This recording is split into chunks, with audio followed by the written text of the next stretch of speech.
I'm Susan, 29. My family just forgot my birthday for the third year running. 3 decades on this planet, and apparently I'm less memorable than their dentist appointments. But here's the thing about being invisible your whole life. It teaches you to watch, to plan, and to strike when no one sees it coming. Where are you watching from today? Drop your location in the comments below and hit that like and subscribe button if you've ever felt completely overlooked by your own family. You'll definitely want to stick around for what happened next. Let me paint you a picture of my wonderful family. There's Mom, who remembers every detail of my brother Jake's college soccer stats from 15 years ago, but can't recall what I do for a living. Dad, who built his accounting firm from nothing and somehow convinced himself that makes him Warren Buffett. And Jake, golden boy extraordinaire, who at 32 still lives in their basement playing video games and calling it finding himself. I work at Sterling Investments as a financial analyst. Not glamorous, but I'm good with numbers. Always have been. While Jake was getting participation trophies, I was calculating compound interest for fun. Yeah, I was that kid. Sue me. This morning started like any other. I checked my phone hoping for birthday messages. 0. Well, technically 3 automated ones from my bank, dentist, and that pizza place I ordered from once in 2019. Even Domino's cares more about my existence than my own blood relatives. I drove to work through Seattle traffic, listening to some morning show hosts banter about birthday traditions. One mentioned how his grandmother still sends him $20 bills and cards covered with embarrassing stickers. Must be nice to have family members who acknowledge your birth date without needing calendar reminders. The office was typical Tuesday chaos. My desk sits in the middle of the floor, surrounded by the constant hum of Bloomberg terminals and coffee-fueled conversations about market volatility. My colleagues are fine. We exchange pleasantries about weekend plans and complain about client deadlines. But they're not close friends. Just work acquaintances who probably wouldn't notice if I disappeared for a week. Around lunchtime, I finally broke down and texted my mom. Hey, any dinner plans tonight? Subtle, right? The response came 3 hours later. Busy tonight, sweetie? Rain check? That's when I realized something had shifted inside me. For years, I'd made excuses for them. They're busy, they're distracted, they just don't think about birthdays. But sitting at my desk, watching other people get flowers delivered and leave early for celebration dinners, something crystallized. I opened my banking app and stared at the number that had been growing steadily for 5 years. $53,000. Not life-changing money, but substantial for someone who'd been living like a monk. No fancy vacations, no designer clothes, no expensive hobbies. Just steady saving and smart investments. Then I opened my work email and saw the bonus notification. Our team had exceeded targets, and my personal contribution had been significant. $15,000 minus taxes. Combined with my savings and available credit, I was looking at real purchasing power. A crazy idea started forming. What if I stopped waiting for them to remember I exist? What if I made myself impossible to ignore? I spent the afternoon researching real estate websites, specifically luxury beach properties. Oceanfront homes with million-dollar views and price tags to match. Places that scream success, permanence, and look what I did while you weren't paying attention. By closing time, I'd identified 3 possibilities. All required significant financial commitment, but I'd been pre-approved for more than I expected. Good credit, steady income, and a substantial down payment make lenders surprisingly friendly. The drive home felt different somehow. Instead of sulking about another forgotten birthday, I felt something I hadn't experienced in years. Anticipation. Tonight wasn't ending with sad takeout and Netflix self-pity. Tonight was the beginning of something much bigger. But first, I had a phone call to make. I called the real estate agent at 8 p.m., which probably broke some unwritten rule about business hours, desperate times, and all that. "This is Rebecca Martinez with Coastal Properties," came the crisp, professional voice. "Hi, Rebecca. I'm calling about the oceanfront listing in Cannon Beach, the one for $1.2 million. A pause. "Oh, wonderful. Are you looking to schedule a viewing? I have availability this weekend. Actually, I'd like to see it tomorrow morning. Early, if possible." Another pause. People don't usually make impulsive decisions about million-dollar properties on Tuesday evenings, but Rebecca was a professional. "Certainly. How does 9 a.m. work?" "Perfect." I hung up and immediately called my boss. "David, it's Susan. I need to take a personal day tomorrow." He grumbled something about quarterly reports but approved it. The benefit of being reliably present is that occasional absence doesn't raise flags. Sleep was impossible. I spent the night researching mortgage rates, property taxes, homeowners insurance, and HOA fees. The financial analyst in me needed every detail mapped out before making any commitments. By 3 a.m., I had a complete spreadsheet breaking down monthly costs, equity projections, and long-term investment potential. The house would stretch my finances thin, but it was feasible. Aggressive, but feasible. At 7 a.m., I put on my best business suit, the navy one I save for important client meetings, and drove 2 hours to the Oregon coast. The morning fog was just lifting as I pulled into Cannon Beach, revealing the dramatic coastline that makes this area legendary. Rebecca met me at the property entrance. Professional woman in her 50s, perfectly styled blonde hair, and the kind of smile that sells expensive things to people who can't quite afford them. "Susan, I'm Rebecca. Ready to see your dream home?" The house was stunning. 3,000 square feet of contemporary architecture perched on a cliff overlooking the Pacific. Floor-to-ceiling windows in every room, a gourmet kitchen with granite countertops, and a master suite with a private balcony facing the ocean. The previous owners were tech executives from Portland, Rebecca explained as we toured. They only used it weekends and summers. It's essentially brand new. I walked through each room methodically, keeping my expression neutral while mentally calculating furniture costs and utility bills. The house was perfect, almost suspiciously so, like it was waiting for someone exactly like me to discover it. "What's the timeline for closing?" I asked casually. "Well, that depends on financing and inspections. Usually 6 to 8 weeks for cash transactions, longer if you need mortgage approval." "I'm pre-approved," I said, pulling out the letter from my bank. "What about cash offers?" Rebecca's eyebrows rose slightly. "Cash offers move much faster, 2 to 3 weeks if inspections go smoothly." I stood on the deck, looking out at the endless ocean, and made the decision that would change everything. "I'll take it." Rebecca actually laughed. "I'm sorry, what?" "The house, I want to buy it. Full asking price, cash offer." Her professional composure cracked slightly. "Ms. Henderson, this is a very significant purchase. Perhaps you'd like to discuss it with family, think it over for a few days." "Family. Right. The people who couldn't remember my birthday." "No need," I said firmly. "When can we write up the paperwork?" 2 hours later, I was driving back to Seattle with a signed purchase agreement in my passenger seat. 15% earnest money had been transferred from my savings account. The remaining balance would come from liquidating investments and a substantial mortgage. I felt terrified and exhilarated in equal measure. At 29, I'd just committed to buying a house worth more than most people earn in 20 years. A house with monthly payments that would require careful budgeting and zero financial mistakes. But as I drove past the familiar suburban landscape where my family lived their predictable lives, one thought dominated: they were about to learn I existed in the most spectacular way possible. The only question now was timing. The closing process was surprisingly smooth when you have excellent credit and liquid assets. 3 weeks later, I was signing final paperwork at a title company in Portland, officially becoming the owner of a luxury oceanfront home. My phone buzzed constantly during the signing. Work emails, mostly, but also a text from Jake. "Mom wants to know if you're free for dinner Sunday. She's making that chicken thing you like." I almost laughed. Now they wanted family dinner. After 3 years of forgotten birthdays and casual dismissal, they suddenly remembered I existed. The timing was poetic. "Everything looks perfect," the title agent said, sliding the final documents across the mahogany conference table. "Congratulations on your new home, Ms. Henderson." Walking out with house keys felt surreal. I drove straight to the property, letting myself in like I'd done it 1,000 times before. My house, my ocean view, my sanctuary that existed completely independent of family drama. I spent the afternoon taking photos, not the casual iPhone snapshots people post randomly, but carefully composed shots highlighting the dramatic architecture, pristine interiors, and breathtaking ocean views. The kind of photos that make people stop scrolling and stare. That evening, I crafted the most important social media post of my life. Single photo of the living room at sunset, golden light streaming through those massive windows, ocean stretching to the horizon. Caption: birthday gift from myself. Posted to Instagram, Facebook, Twitter. Then I turned off my phone and opened a bottle of champagne I'd bought for the occasion. The silence was beautiful.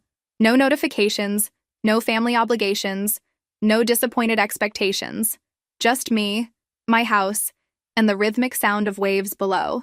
My phone stayed off for 18 hours. When I finally powered it up the next morning, the notification count was staggering. 73 missed calls, 212 text messages, countless social media comments. Mom had called 16 times, Dad 12, Jake 8. Extended family members I hadn't heard from in years suddenly had my number and urgent need to reconnect. The text messages were a masterclass in family psychology. Mom: "Susan, call me immediately." Dad: "What is this house? Call now."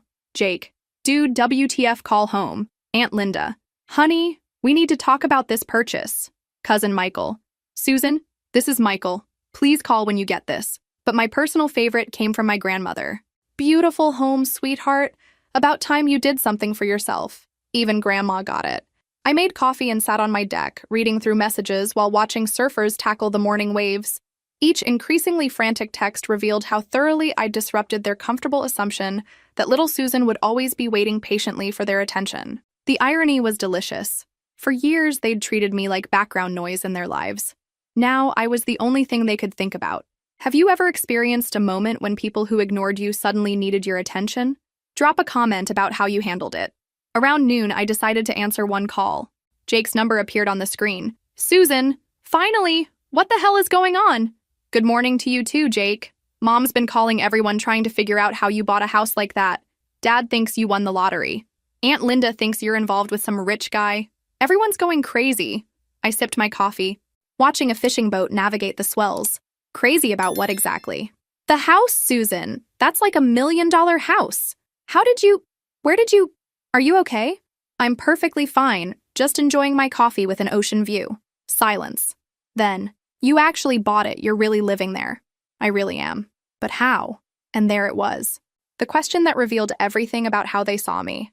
Not congratulations, not excitement for my success, but confusion about how their invisible little sister could possibly afford something impressive. Hard work, Jake. Saving money instead of spending it on video games. Novel concept. Susan, you need to call Mom. She's worried sick. Worried about what? I don't know, everything. This is so unlike you. Unlike me. According to someone who'd barely noticed me for the past decade. Maybe you don't know me as well as you think. But the real conversation was still coming. Sunday family dinner arrived with all the warmth of a tax audit. I drove to my parents' house in my usual Honda Civic. No need to upgrade cars yet, that would be overkill. And knocked on the door like a visiting stranger. Mom answered immediately, like she'd been stationed by the window. Susan! Oh, honey, come in, we have so much to discuss. The dining room table was set with the good china. The china that usually appeared only for Thanksgiving and when Dad's business partners came over. Apparently, I'd achieved guest of honor status through real estate acquisition. This is quite a surprise, Dad said, carving the roast with surgical precision. We had no idea you were in the market for property. No idea. 3 decades of living with them, and they had no idea I might have ambitions beyond their peripheral vision. I wasn't really looking, I said, accepting the plate Mom handed me with trembling hands. But opportunities present themselves. Jake shifted uncomfortably. How did you even find that place? It's not like you've been house hunting. Actually, I've been researching investment properties for months. This one checked all the boxes. Mom set down her fork with audible concern. Investment property? Susan, that's not a rental. That's a home. A very expensive home. $2.2 million, Dad added, consulting what appeared to be a printed Zillow report. According to public records, they'd been researching me. How flattering. Actually, I paid 1.2, I corrected. Cash offer, quick closing. The silence that followed was spectacular. You could practically hear their mental calculators smoking. Cash? Mom's voice cracked slightly. Cash. Dad cleared his throat. Susan, where exactly did you get that kind of money? And there we had it. The real question hiding behind all the concern and surprise. Not, how wonderful for you, or, we're so proud, but where did you get money we didn't know about? From working, I said simply. Saving, investing wisely, managing my finances like a responsible adult. But that's over $1 million, Jake protested. You make what, $60,000 a year? $60,000. He'd underestimated by 40%, which perfectly illustrated how much attention they paid to my actual life. I make more than you think, and I spend less than you assume. Mom reached across the table, patting my hand with maternal concern that felt 20 years too late. Honey, we're just worried. This is such a big decision to make alone, without family input. Family input. From the people who forgot my birthday 3 years running. When was the last time anyone asked for my input on their major decisions? I asked mildly. Dad frowned. That's different, Susan. We have experience with financial matters. Do you? Because from where I sit, Jake's been unemployed for 6 months while I've been building wealth. But please, tell me more about financial experience. Jake's face flushed. I'm between opportunities, and I'm exploring entrepreneurial ventures. Living in Mom and Dad's basement while playing Call of Duty isn't entrepreneurship, Jake. Susan, Mom gasped. That's uncalled for. Is it? Because I've been watching this family operate for 29 years, and I'm starting to notice some interesting patterns. The temperature in the room dropped noticeably. Dad's jaw tightened, Mom's face went pale, and Jake looked like he wanted to disappear into his mashed potatoes. "What patterns?" Dad asked carefully. I smiled sweetly, taking a bite of perfectly prepared roast beef.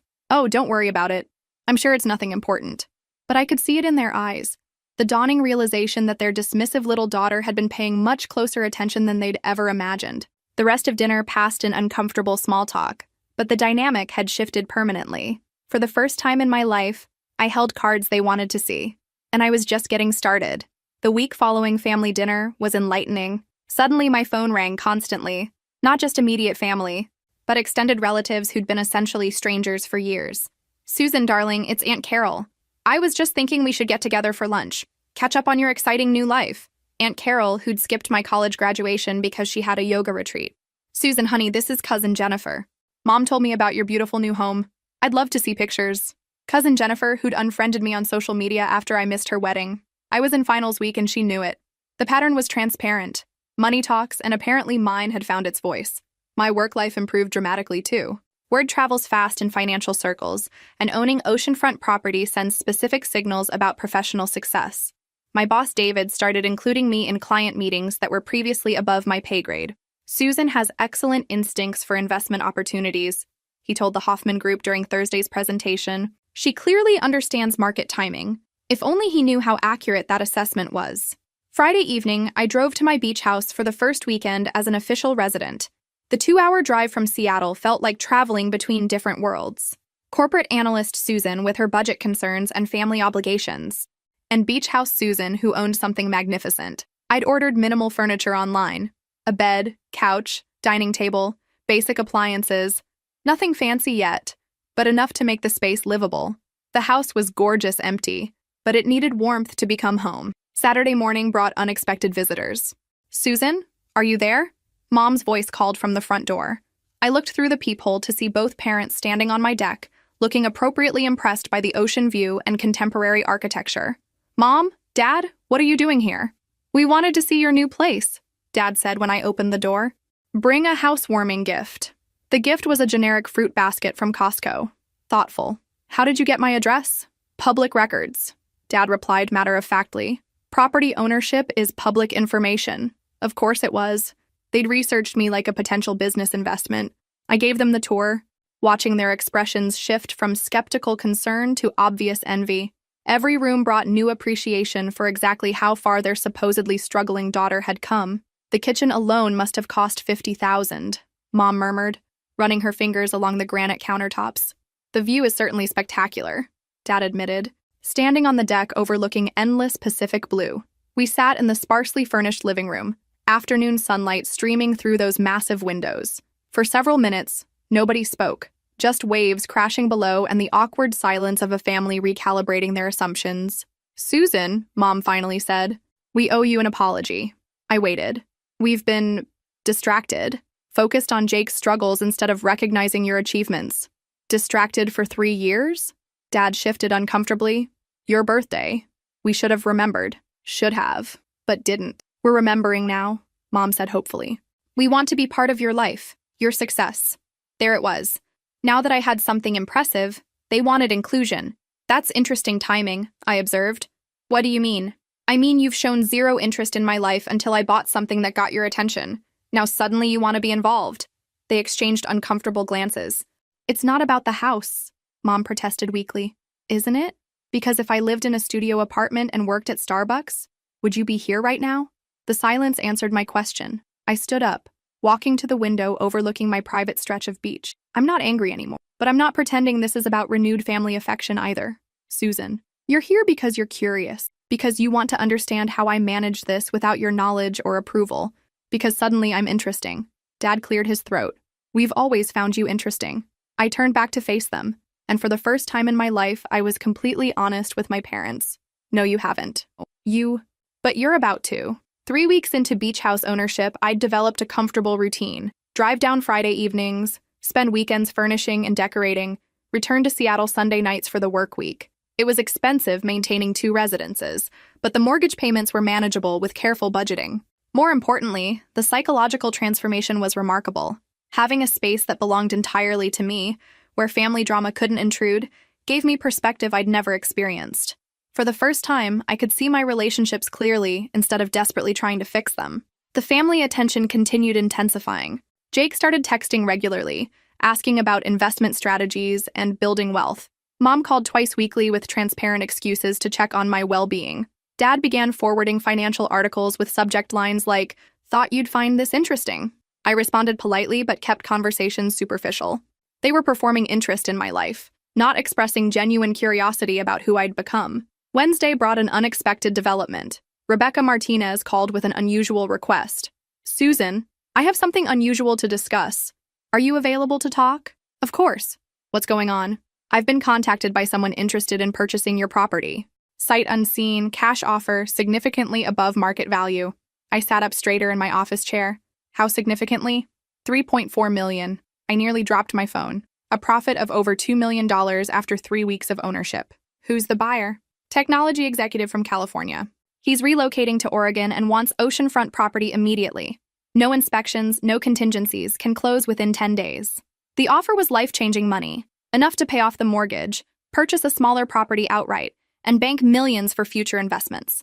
Financial independence in a single transaction. What would you recommend?" I asked. "Honestly, it's an extraordinary opportunity. Properties in that area appreciate steadily, but this kind of immediate profit is unusual. You could reinvest in multiple smaller properties and build a real estate portfolio." I thanked Rebecca and promised to consider the offer. But as I stared out my office window at Seattle's gray skyline, I realized the decision wasn't really about money. The house had given me something I'd never had.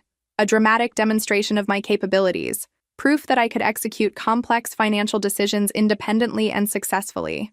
Evidence that my family's casual dismissal of my potential was completely unfounded. Taking the profit would be smart business, but it would also return me to relative anonymity, back to being Susan with the nice savings account, instead of Susan with the oceanfront estate. That evening I called Jake. "Hey, what's up?" he answered, sounding genuinely pleased to hear from me. "I wanted to run something by you. Get your perspective on a business decision." "Really? Yeah, absolutely. What's going on?" I explained the offer, the profit potential, the investment possibilities.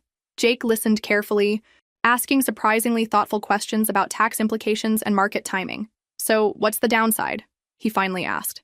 "Giving up the house, the location, the lifestyle, the status, I guess. Status matters to you?" It was an honest question, not judgmental. "I think it might," I admitted. For the first time in my life, I own something that commands respect. People take me seriously now. "Susan, people should have been taking you seriously before. The house is just making it obvious." It was the most insightful thing Jake had said to me in years. "You really think I should take the offer?" "I think you should do whatever makes you happiest." But $3.4 million buys a lot of different kinds of happiness. After hanging up, I sat on my couch considering options. Keep the house and the lifestyle it represented, or take life-changing money and build something even bigger. Then my phone buzzed with a text from Mom. "Family barbecue this Saturday. Hope you can make it. Want to show off our successful daughter to the neighbors." Show off their successful daughter? Not celebrate my achievement or enjoy my company, but display me like a trophy they'd finally earned. I looked around my modest Seattle apartment, then pulled up photos of my beach house on my phone. The choice suddenly became clear. I called Rebecca back. "The offer stands?" "Absolutely. He's very motivated. Counter at $3.6 million. Cash, 10-day closing, but I keep all appliances and custom fixtures. I'll present it immediately." 20 minutes later, she called back. He accepted. "Congratulations, Susan. You just made the deal of a lifetime." Maybe. But as I began planning how to tell my family I'd just sold their bragging rights for a $2 million profit, I suspected the real deal was still coming. The closing happened faster than I'd expected. 10 days later, I was signing paperwork that transferred ownership of my dream house for an obscene profit. $3.6 million, minus closing costs and capital gains taxes, still left me with enough money to fundamentally change my life trajectory. But I wasn't ready to tell my family yet. Not until I had the next phase planned completely. The Saturday barbecue invitation provided perfect timing. I arrived at my parents' house with a bottle of expensive wine and watched Mom's face light up as she introduced me to the neighbors. "This is our daughter Susan. She just bought a beautiful oceanfront home in Oregon." Mrs. Patterson from next door looked appropriately impressed. "How wonderful! What a smart investment." "Susan's always been our financial genius," Dad chimed in, rewriting history with impressive creativity. I smiled and nodded, playing the role of dutiful daughter while internally cataloging every fiction they were spinning about their newfound pride in my achievements. The barbecue continued with more neighbor introductions, each featuring increasingly elaborate descriptions of my success. By the time we sat down to eat, I'd apparently been a real estate visionary and investment prodigy my entire life. Jake pulled me aside during dessert. This is weird, right? They're acting like they always supported your business decisions.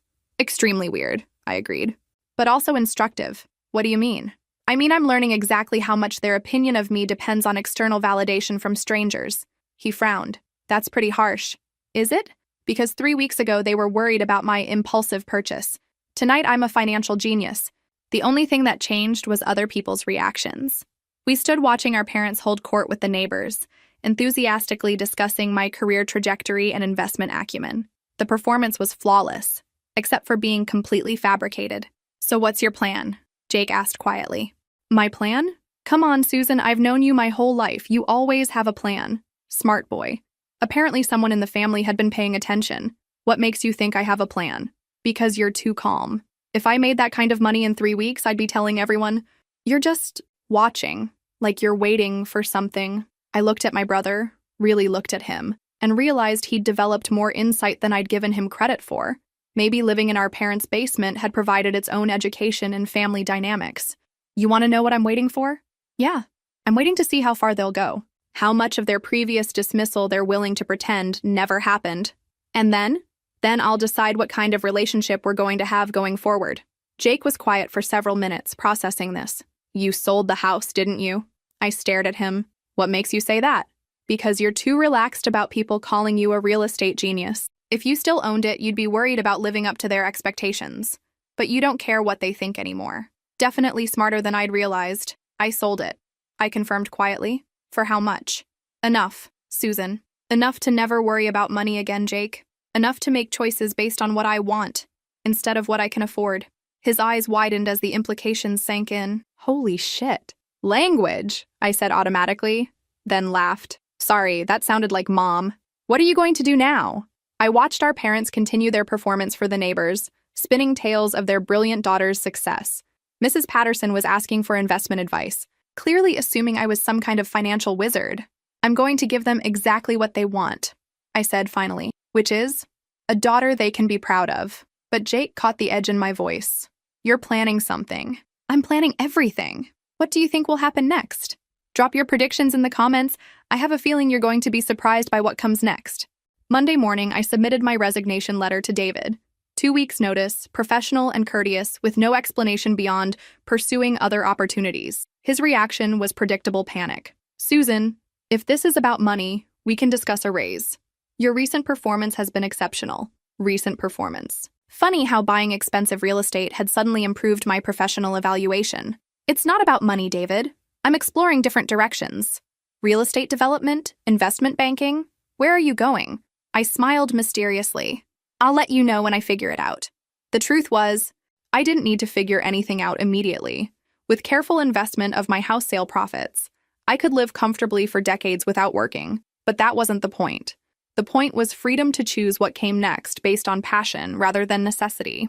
I spent my final 2 weeks systematically documenting my projects and training my replacement, professional to the end, even though walking away felt remarkably liberating. Meanwhile, I'd been researching something that would serve my long-term plans perfectly. Executive education programs, MBA programs for working professionals, advanced financial planning certifications, investment strategy courses from prestigious universities. If my family wanted a daughter they could be proud of, I'd give them someone so impressive they'd never again question my capabilities. I enrolled in a 6-month intensive MBA program at a respected Seattle business school. Classes 3 evenings per week, Saturday seminars, extensive project work. Expensive, but money was no longer a constraint. The day before my last day at Sterling Investments, Mom called with exciting news. Susan, honey, the Hendersons want to meet you. Who are the Hendersons? They live in that big colonial on Maple Street. Very successful people. He owns 3 car dealerships. She's a lawyer. They heard about your real estate success and want investment advice. Investment advice.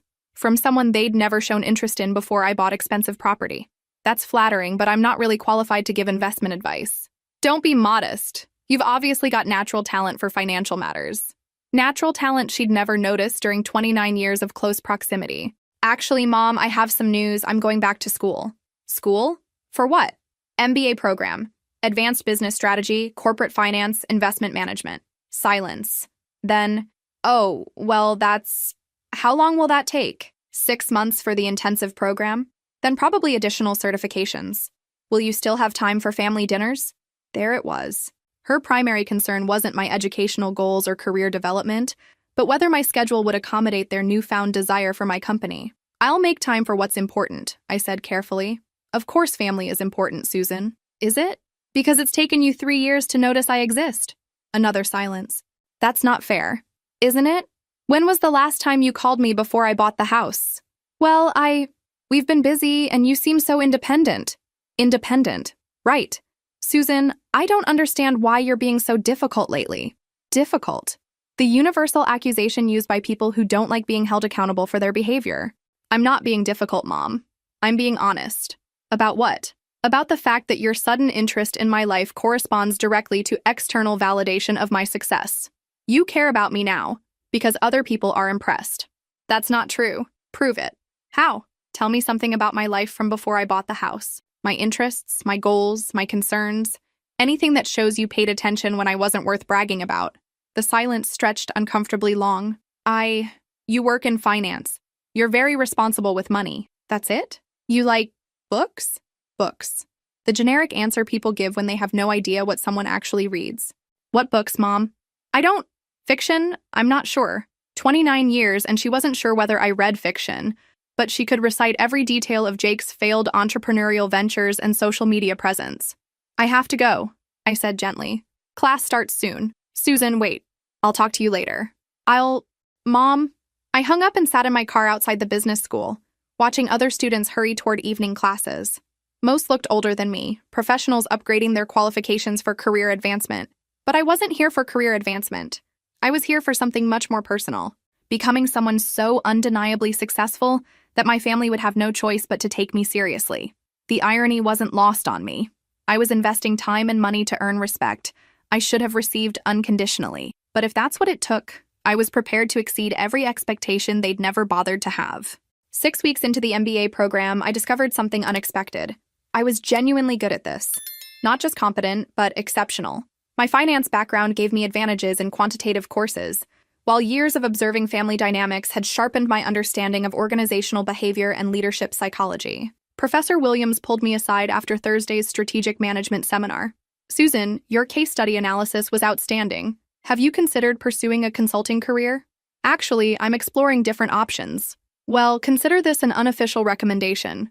McKinsey recruits heavily from our program, and you'd be an ideal candidate. McKinsey, the name that opens doors and commands respect in business circles. The kind of company that would make my family's casual bragging about my success look embarrassingly amateur. I started researching management consulting seriously. The work was demanding. 60-hour weeks, constant travel, high-pressure client situations. But the prestige was undeniable, and the exit opportunities were extraordinary. McKinsey alumni became CEOs, founded companies, managed billion-dollar investment funds. More importantly, no one questioned the intelligence or capabilities of McKinsey consultants. I began preparing for their recruiting process, which was notoriously rigorous. Case study interviews, analytical reasoning tests, cultural fit assessments. The acceptance rate was lower than Harvard Medical School, but I had advantages most candidates lacked: extensive financial analysis experience, genuine passion for business strategy, and months of available time to prepare without employment pressure. The family dinners had continued, each one featuring new attempts to showcase my expertise to their social network. Last Sunday, they'd invited the entire book club to meet their investment advisor daughter. Susan knows all about the real estate market, Mom announced proudly. She made a fortune in just 3 weeks.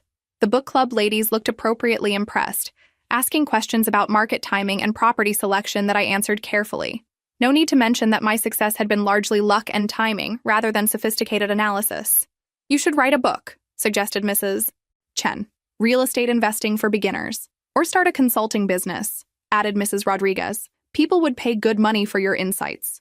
I smiled politely while internally noting how quickly everyone assumed my single successful transaction indicated comprehensive expertise. People want to believe in financial gurus, even when the evidence is limited. Dad had started forwarding me business articles with increasing frequency, usually accompanied by notes like, "Thought you'd find this interesting," or "Curious about your perspective on this trend." The articles were basic: Forbes listicles about market predictions and CNBC summaries of economic reports. Nothing I hadn't already read or wouldn't have encountered in my normal information consumption. But his assumption that I needed his curation revealed how little he understood my actual knowledge level. Jake, meanwhile, had begun asking more thoughtful questions during our occasional conversations. He'd started reading financial news and taking online investing courses, apparently inspired by my example. "I opened a Roth IRA," he told me proudly last Tuesday, "starting with small monthly contributions. But it's something." "That's smart, Jake. Starting early makes a huge difference." "Yeah, I wish I'd started sooner." But better late than never, right? It was the closest he'd come to acknowledging the years he'd spent dismissing my financial discipline as boring or obsessive. The MBA program was approaching its midpoint, and my consulting application was progressing through McKinsey's process. First-round interviews had gone well, and I'd been invited to the final case competition. If I received an offer, it would change everything.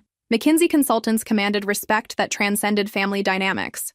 No one questioned their intelligence, dismissed their achievements, or forgot their professional accomplishments. But more importantly, it would give me a platform to build something significant. Not just personal wealth, but expertise and influence that could create lasting impact. The night before my final interview, I sat in my apartment reviewing case studies and considering how far I'd traveled from the invisible daughter who'd been forgotten on her birthday 6 months earlier.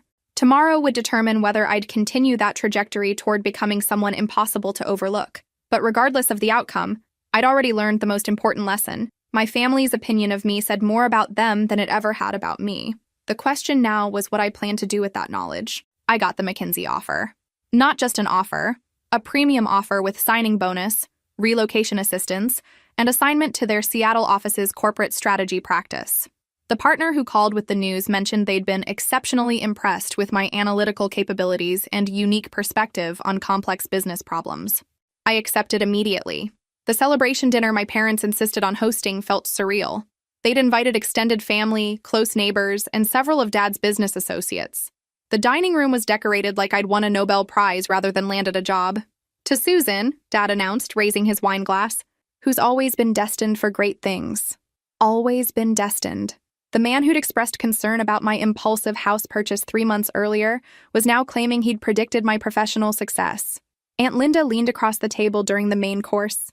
"Susan, I always knew you were special. Even when you were little, you had this intensity about you. Intensity that had apparently been invisible to everyone until I started achieving things they could brag about." Uncle Mark asked detailed questions about McKinsey's client base and project types, clearly fishing for insider information he could use in his own consulting business. Mom kept steering conversation toward my brilliant investment strategies, despite my repeated explanations that I'd made one lucky real estate transaction. But Jake surprised me again. While everyone else performed enthusiasm about my achievement, he pulled me aside during dessert. "How are you feeling about all this?" he asked quietly. "All what?" "The job, the attention, the sudden family pride. It's a lot." I studied his face, looking for traces of resentment or jealousy. Instead, I saw genuine concern. "It's complicated," I admitted. "Yeah, I bet. 6 months ago, they barely remembered your birthday. Now you're the family success story. Does that bother you?" He considered the question seriously. "Honestly, it bothers me that it took this long for them to notice how capable you are.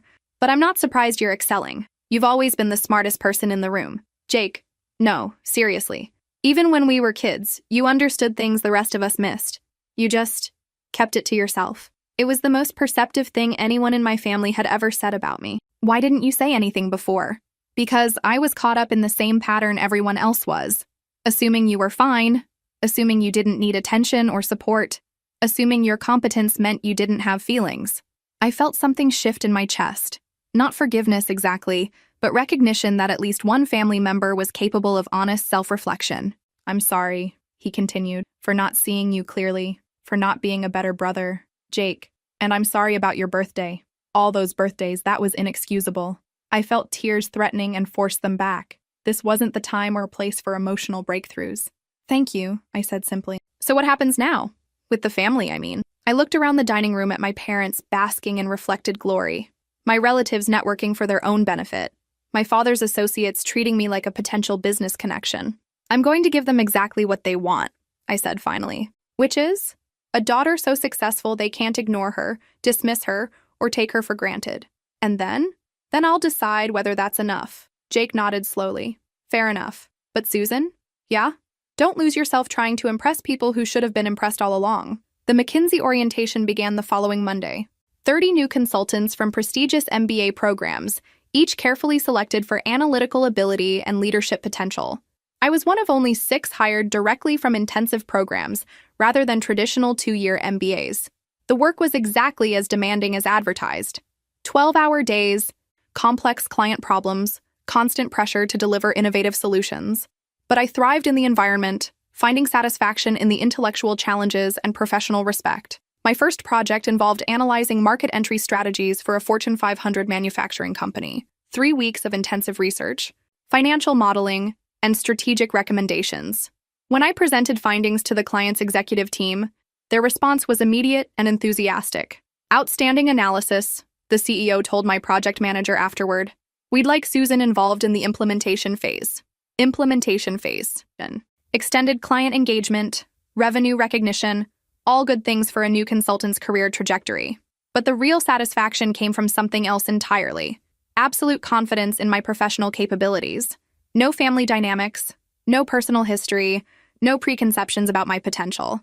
Just results and competence and respect, earned through performance. 6 months earlier, I'd been an invisible daughter whose birthday was consistently forgotten. Now I was a McKinsey consultant whose insights influenced major corporate decisions. The transformation felt almost too dramatic to be real. But as I prepared for the next client presentation, I realized this was just the beginning. 8 months into my McKinsey career, everything changed during what should have been a routine client meeting.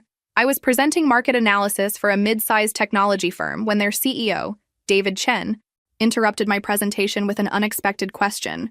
Ms. Henderson, how would you like to skip the consulting phase and come work for us directly? The room went silent. My project manager looked shocked.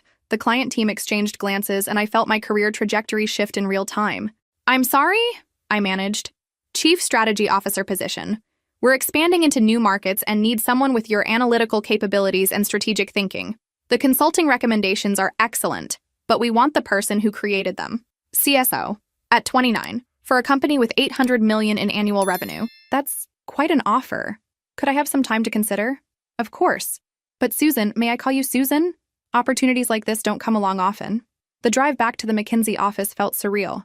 My project manager spent the entire trip discussing the implications of client job offers and how to handle them professionally. It's actually a good problem to have, he said. Shows your work is making an impact, but you need to consider the long-term implications carefully. That evening, I sat in my apartment researching David Chen's company, Quantum Dynamics. Solid financials, innovative products, aggressive growth plans. The CSO role would mean equity participation, executive-level decision-making, and responsibility for strategic direction. It would also mean leaving McKinsey after less than a year, which could be viewed as professionally disloyal. I called Jake for perspective. CSO of what size company? He asked when I explained the situation. 800 million revenue, about 3,000 employees. Susan, that's insane. In the best possible way. Is it too soon? I've only been at McKinsey 8 months. Who cares? If they want you badly enough to poach you from McKinsey, you must be doing something right. The family is going to lose their minds. The family is going to be insufferable, he corrected. Mom will probably start telling people she always knew you'd be a corporate executive. He was right. The thought of their retroactive pride was almost amusing. What would you do? I asked. I'd take the job, but I'm not you. What does your gut say? My gut said this was the culmination of everything I'd been building toward. Not just professional success, but the kind of undeniable achievement that would permanently alter how everyone saw me. I think I'm going to do it. Then do it. But Susan? Yeah? Remember what I said about not losing yourself trying to impress people. The next morning, I scheduled a meeting with my McKinsey manager to discuss the opportunity professionally. The firm was supportive, client job offers were considered a mark of successful consulting, and agreed to facilitate a smooth transition. I called David Chen that afternoon and accepted the position. The family dinner announcing my new role was even more elaborate than the McKinsey celebration. Mom had invited everyone she could think of, including people I'd never met who apparently needed to hear about her extraordinarily successful daughter. Chief Strategy Officer, Dad repeated for the 4th time, savoring the title. Our Susan, a corporate executive at 29. Our Susan, the possessive pronoun that had been notably absent when I was struggling to get their attention.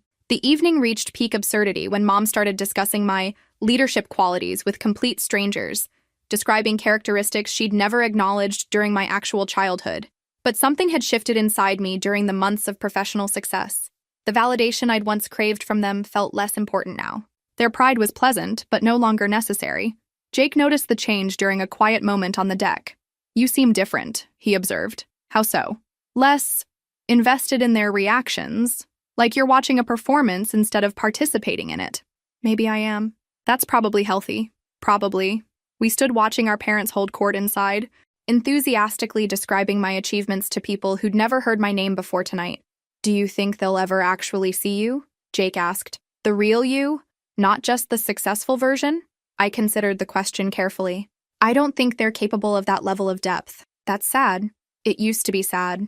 Now it's just information." "What does that mean for your relationship with them?" I watched Mom gesture animatedly while describing my natural leadership abilities to a neighbor who looked increasingly overwhelmed by the conversation. "It means I'll give them the daughter they want to have," I said finally. "Successful, impressive, worth bragging about, but I'll keep the real me for people who can handle complexity."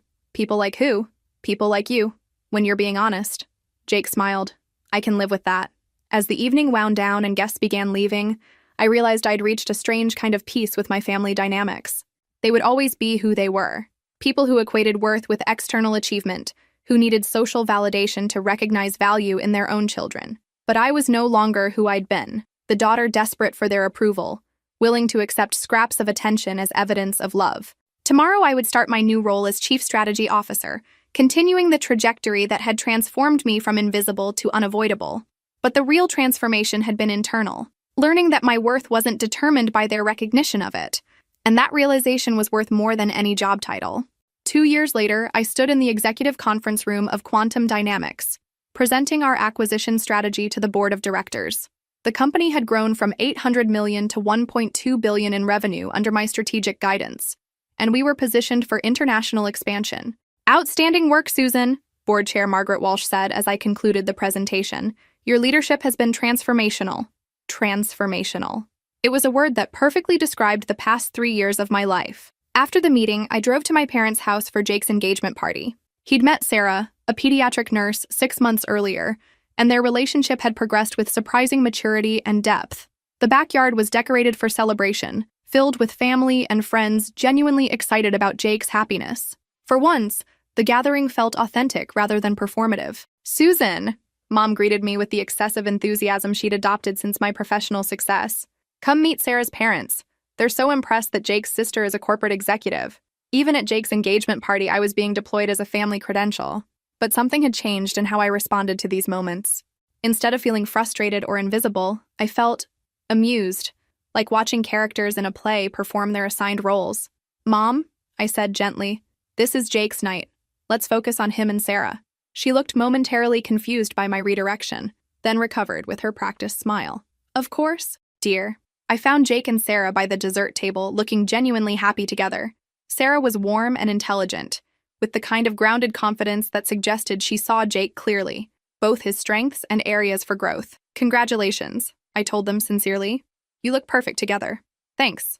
"Susan, Sarah's been wanting to meet the famous sister." "Famous is a strong word," I laughed. "Are you kidding?" Sarah said. "Jake talks about you constantly, how proud he is of your success, how much you've taught him about perseverance and goal setting." I looked at Jake with surprise. "You talk about me?" "Of course I do. You're my sister, and you're remarkable. Even when I was invisible, you were never invisible to me. I just wasn't brave enough to say so when it mattered." It was an honest acknowledgement that meant more than any family bragging session.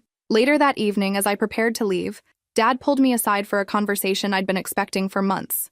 "Susan, I owe you an apology." "For what specifically?" "For not recognizing your potential earlier, for treating your achievements as surprising instead of inevitable." "Inevitable? You've always been exceptional. I just couldn't see past my own assumptions about what success looked like." It was the closest he'd ever come to admitting his bias had obscured his perception of me. "I appreciate that, Dad. I want you to know how proud I am. Not just of your career, but of who you've become." "Who have I become?" "Someone who doesn't need our approval anymore. Someone strong enough to succeed with or without our support." The observation was surprisingly perceptive. "Does that bother you?" "A little." he admitted honestly. But mostly it impresses me. Driving home that night, I reflected on the journey from forgotten daughter to corporate executive. The external transformation had been dramatic, from invisible to undeniable, from struggling for attention to commanding respect. But the internal change was more significant. I'd learned to derive validation from my own accomplishments rather than other people's recognition of them. I'd discovered that competence and confidence could coexist with compassion and humility. Most importantly, I'd realized that family relationships, like business strategies, required clear boundaries and realistic expectations to function effectively. My phone buzzed with a text from Jake. "Thanks for being there tonight. Sarah loves you already." I smiled, typing back, "She's perfect for you. I'm so happy." "You seem happy too, like really happy, not just successful." He was right. For the first time in my life, I felt genuinely content with who I was and what I'd built. Not perfect. I was still learning to balance professional demands with personal relationships, but authentic in ways I'd never experienced before. The house purchase that had started this transformation felt like a lifetime ago. That desperate attempt to force my family's attention had evolved into something much more valuable, self-respect that didn't depend on external validation. If there's one thing I'd share with anyone feeling invisible in their own family, it's this. Your worth isn't determined by other people's ability to recognize it. Sometimes the most powerful thing you can do is build a life so fulfilling that their approval becomes optional rather than essential. I pulled into my driveway. I'd eventually bought a beautiful townhouse in Seattle's Queen Anne neighborhood and sat for a moment appreciating the journey. From forgotten birthday to corner office, from desperate daughter to confident executive, from seeking approval to offering it selectively. Tomorrow would bring new challenges at quantum dynamics, continued growth in responsibilities and influence, and ongoing navigation of family relationships that had been permanently altered by my transformation. But tonight, I was simply Susan, successful by any external measure, but more importantly, genuinely content with the person I'd chosen to become. And that realization was worth more than any house, any job title, or any amount of family recognition. Some transformations begin with dramatic gestures, but they're completed through the quiet daily choice to value yourself exactly as much as you deserve. If this story resonated with you, make sure to like and subscribe for more real-life stories about finding your strength when the people closest to you can't see your worth.